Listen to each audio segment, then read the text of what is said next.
علامہ اقبال کی نظم آفتاب کی تشریح لے کر آپ کی خدمت میں حاضر ہوا ہوں۔ تو چلے نظم کو شروع کرتے ہیں۔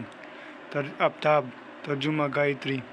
اے آفتاب روح و روا جہاں ہے تو، شیراز بند دفتر کو و مکا ہے تو، باعث ہے تو وجود و عدم کی نمود کا، ہے سبز تیرے دم سے چمن ہست و بو کا، قائم بعنصروں کا تماشا تجھی سے ہے، خرشے میں زندگی کا تقاضا تجھی سے ہے، خرشے کو تیری جلوہ گری سے ثبات ہے، تیرا یہ سوز و ساز سراپا حیات ہے، وہ آفتاب جس سے زمانے میں نور ہے، دل ہے ہرد ہے اور روح روا ہے شعور ہے، یہ آفتاب ہم کو ضیاء شعور دے، چشم ہرد کو اپنی تجلی سے نور دے، ہے محفل وجود کا سامان طراز تو، یزدان ساکنان نشیب و فراز تو، تیار کمال ہستی ہر جان وار میں، تیری نمو سلسلہ کوثر میں، ہر چیز کی حیات کا پروردگار تو، رائیدگان کا ہے تاجدار تو،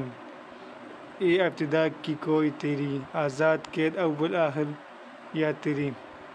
ان آخری دو اشعار میں کچھ الفاظ کو مٹ گئے ہیں، اس کی صاف دکھائی نہیں دے رہا، اس لیے اسے نہیں پڑھ سکتے۔ اس نظم کی تشریح سے قبل یہ امر ضروری ہے کہ گایتری کی اصطلاح کو واضح کر دیا جائے۔ گایتری اہل ہنود کی کتاب، مثلا ہندو کی مقدس کتاب رگ وید کا مشہور اور معروف منتر ہے۔ اس نظم میں اقبال نے سنسکرت زبان سے گایتری منتر کا آزاد ترجمہ کیا ہے۔ واضح رہے کہ گایتری منتر کو اہل ہنود رگ وید کی روح سمجھتے ہیں۔ عالم نزا یعنی پیدائش کا وقت، یعنی اول جب دنیا بنی تھی میں اس منتر کا جپ کیا جاتا ہے۔ معنی شیرازہ، انتظام، ثبات، قیام، پائیداری، خرد، عقل، کوثر، پہاڑ۔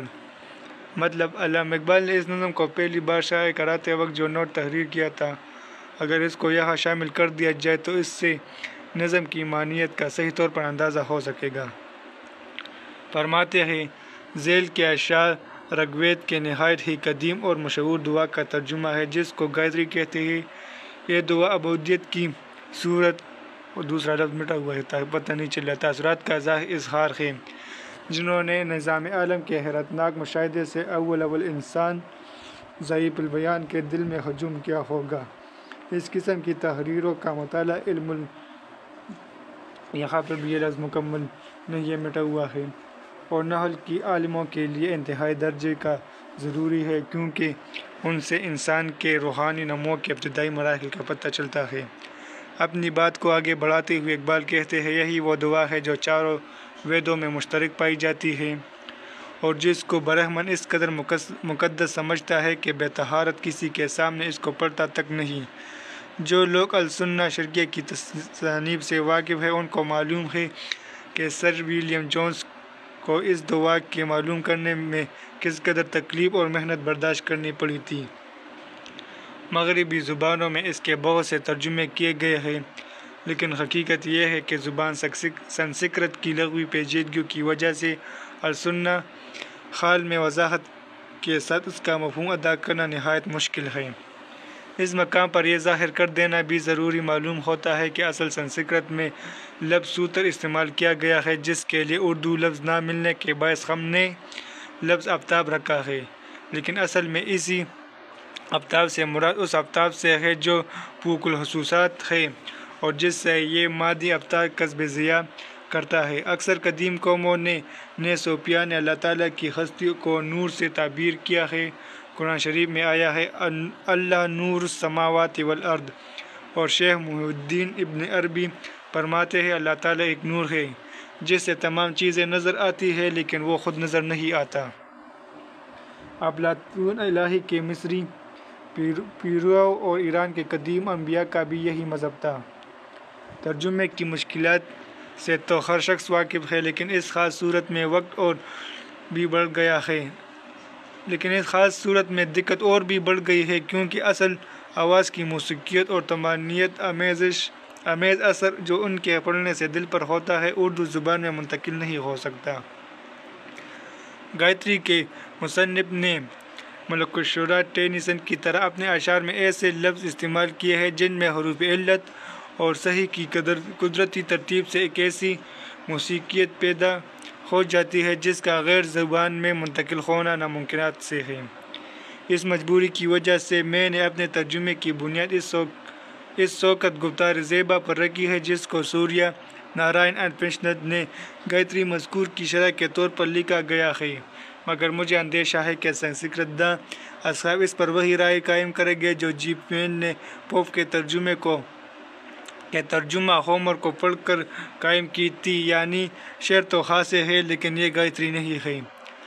دوسرے شعر کی مطلب اس پس منظر میں یہ بات قطعی طور پر واضح ہو جاتی ہے کہ زیر تشریح نظر آفتاب ایک طرح سے گایتری کا آزاد ترجمہ ہے، جس میں اقبال آفتاب سے یوں مخاطب ہے: تو ہی ہے جو اس جہاں کی روح رواں ہے، اور تیرے ہی دم سے اس کائنات کا نظام قائم و دائم ہے، تو نہ ہو تو یہ نظام درہم برہم ہو کر رہ جائے گا۔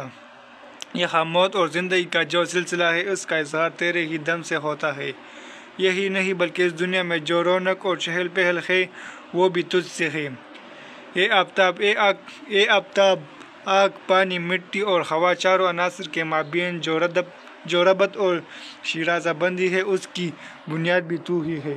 مزید برآں کائنات میں جو بھی جاندار اشیاء موجود ہیں ان میں زندگی کی لہر تیرے ہی دم سے دوڑتی ہے۔ تیسرے بند کی تشریح: عالم و رنگ و بو میں جو چیز بھی نظر آتی ہے اس کا وجود تیرے سبب سے ہی قائم ہے۔ تیری شہادت کے بغیر یہ چیزیں بے معنی ہو کر رہ جاتی ہیں۔ خود تیرے وجود میں جو روشنی اور حرارت ہے وہی ان اشیاء کے لیے حیات کا سبب ہے۔ تیرے وجود سے ہی پورے کائنات روشن اور منور رہتی ہے، اور اسی روشنی کے سبب دل، عقل اور روح مسرور شادماں رہتے ہیں۔ 6 نمبر بند: اس شعر میں اقبال ایک دوسرے انداز سے آفتاب سے مکالمہ کرتے ہوئے کہتے ہیں کہ ہمیں بھی اپنے نور سے حرد اور شعور کی روشنی عطا کر اس نور سے ہماری عقل اور حرد کو بھی منور کر دے۔ 7واں نمبر بند: اس دنیا کی ترتیب اور نظم و ضبط تیرے بغیر ممکن نہیں، تو ہی ہے جو ان کا اہتمام کرتا ہے۔ اس کائنات میں نظم پیدا کرنے والی ذات تیرے ہی ہے۔ یہی نہیں بلکہ یہاں جو بھی ادنیٰ و اعلیٰ ہے، چھوٹا بڑا ہے، اس کی تخلیق تیرے دم سے ہی ہے۔ 8 نمبر بند: کائنات کی ہر شے تیرے کمال پن کی آئینہ دار ہے، یہاں تک کہ پہاڑ کے جو سلسلے ہیں وہ بھی تیرے پن کا شاہکار ہے۔ 9 نمبر بند: اے آفتاب، تو ہر چیز میں موجود زندگی کا خالق ہے، اور دنیا میں جتنی بھی روشن اور منور چیزیں ہیں ان کا سرتاج ہے۔ 10 نمبر بند: کوئی بھی نہیں جانتا کہ تیری ابتدا اور انتہا کیا ہے، تیرا نور تو ان حدود سے قطعی آزاد ہے جن کا تعلق ازل اور ابد سے ہے۔ یہ امر پہلے ہی واضح کر دیا گیا ہے کہ گایتری کے مطابق اس نور کتاب سے مراد خالق و کون و مکان ہے۔ اسی کے ساتھ یہ نظم مکمل ہوتی ہے۔ اگلا نظم جو اقبال کا ہے، شمع، وہ ہم اگلی ویڈیو میں پڑھیں گے انشاءاللہ۔